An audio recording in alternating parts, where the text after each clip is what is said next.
একটা হলো নয়নের বাড়ি, অন্যটা হলো তুলসী পত্র।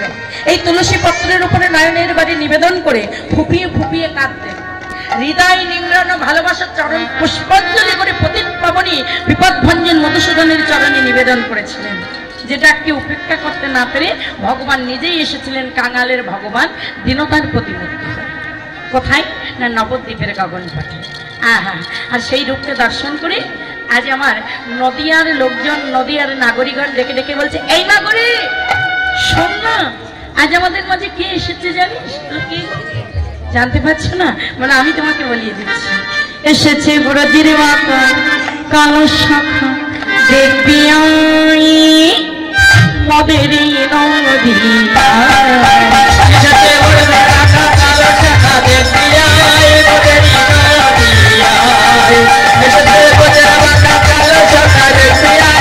মদেরই নদিয়া। এসেছে ব্রজের বাঁকা কালো শাখা, দেখবি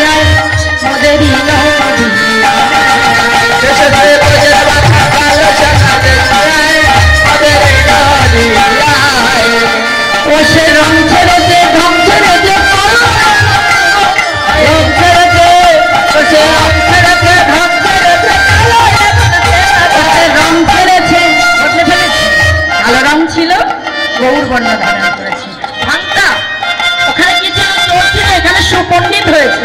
ভাবটাও মানে ভাবটাও ছেড়ে দিয়েছে। ও সে রং ছেড়েছে, ঢং ছেড়েছে,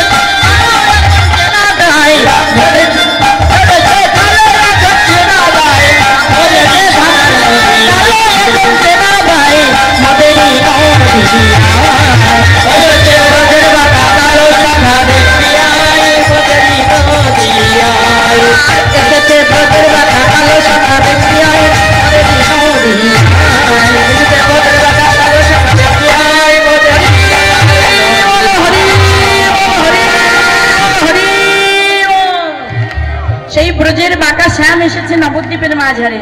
ওমা, রং ঢং যতই ছেড়ে দিক না কেন, ভাবকান্তি কি বদলে যাবে? এই ধরুন আমি সাতক্ষীরা থেকে এসছি আপনাদের মাঝে, তাই বলে কি আমি রংপুরের হয়ে যাব? না গো, হাজার দিন থাকলেও ওই সাতক্ষীরার কিছু ভাব, কিছু ভাষা, কিছু ব্যক্তিত্ব আমার থাকবেই, কারণ জন্মের একটা প্রভাব থাকেই, থাকে না?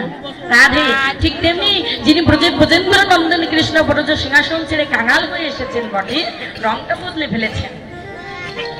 চোর ছিলেন, সুপণ্ডিত হয়েছেন, কিন্তু তথাপিও সেই ভাব তার ভিতরে কিছুটা রয়ে গেছে। তার প্রমাণ কোথায় দেখুন না, বৃন্দাবন লীলা করার মনেতে পড়িল। তিনি ব্রজ থেকে এসছেন, ব্রজের কথা মনে পড়বেন, এটাই স্বাভাবিক। কিন্তু যেই না বৃন্দাবন লীলার কথা মনে পড়েছে, সঙ্গে সঙ্গে সতী পাবন ভাগ্যবতী সুরধনী গঙ্গাকে থেকে যমুনা যমুনা যমুনা বলে চিৎকার করছে। ব্রজের ভাব মনে পড়বে, ব্রজ থেকে এসেছে, এটাই স্বাভাবিক। কিন্তু কেন যমুনা বলে ডাকলেন? গঙ্গাকে তো গঙ্গাই ভাবতে পারতেন যে তুমি সুরধনী গঙ্গা, চিৎকার করে গঙ্গা গঙ্গা বলে ডাকতে পারতেন, কিন্তু না, শুধুমাত্র যমুনাকে ডাকলেন। পৃথিবীতে কি আর নদ নদী ছিল না? আমাদের বাংলাদেশেই তো কত বড় বড় নদী ছিল।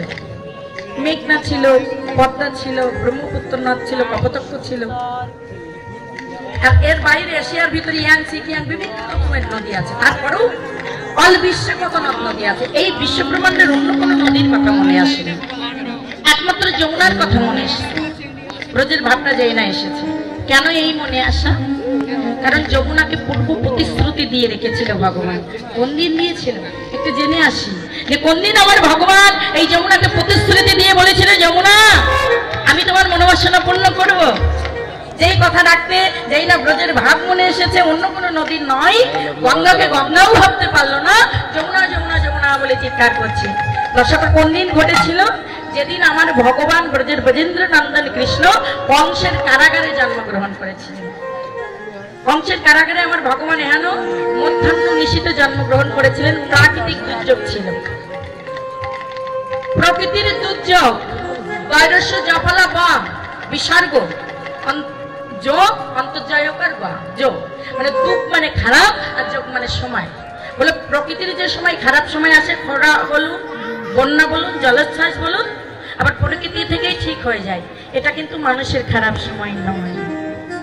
প্রাকৃতিক দুর্যোগটা মানুষের খারাপ সময় নয়। মানুষের খারাপ সময় কোনটা? বললেন এই প্রসঙ্গে শ্রীবাস আচার্য বলেছিলেন মেঘাচ্ছন্ন দিন কবু নয় নির্দিন, কৃষ্ণ নাম বিনা দিন সেই তো জীবের দুর্দিন।